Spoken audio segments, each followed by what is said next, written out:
كاين واحد النوع ديال الكليان يا اخي، راه الا كتسالو شي حاجه، الا عطيتيه شي حاجه شي لعيبه، هو ماشي من داك النوع اللي كيكريدي عندك بالكارني ولا ورقه ولا هذا، انما كتعطيه شي لعيبه صافي، وكيبقى يتقدى من بعدها بفلوسو كيخلص. راه يا اخي هاد النوع ماشي كلشي، المهم كاين واحد النسبه لا باس بها. راه الا ما قلتيش ليه عطيني ما كيعطيكش، الا ما ذكرتيه راه ما كيخلص. ولكن هاد النوع فيهم واحد الحاله وواحد الطبيعه، اون فوا كتقول ليه فلان راه واحد اللعبه وقعت، كيقول لك قطعها، ولكن كيخصك انت تبادر، يعني دائما تقول ليه عطيني، ولا راه باقا واحد اللعيبه ولا كذا، عاد كيجيب الفلوس كيخلص.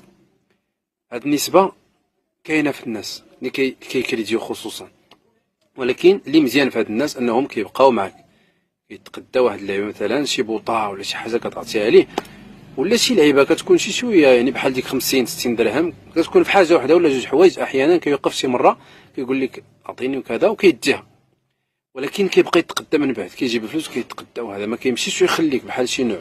راه كاين واحد النوع كتعطيه السلام عليكم كيف، يعني كيطير، متبقاش تعرفوا منين داز، واش من هنا ولا من هنا. هادشي اللي كاين. وكاينين شي وحدين عاود يعني كيديو ما عندهمش وما كيقدرش يقول لك اودي راه ما عنديش وهذا، وكيخاف لا تعصرو ولا تقول لي عطيني ولا هذا، داكشي علاش كيميك حتى كيوجد هذيك البركه وكيجيبها لك، ولا كيجي وكيقول لك اودي صبر عليا، كيبقى دائما هو كيذكرك صبر عليا الله يجزيك بخير، راه باقي ما موجز، راه عرفت كتساني ولكن كذا، المهم تينبه كيذكرك وكيقول لك اودي صبر عليا راه في راسي وكذا.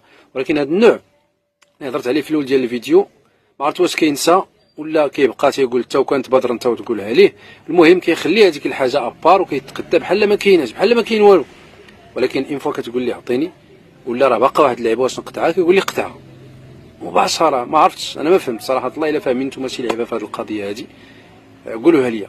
واش هذا النوع كيتسناك تنسى ولا المهم كاينه شي حاجه ما هياش، لانه غير كتقول لي ودي راه باقا واحد اللعيبه وكذا كيقول لي قطعها.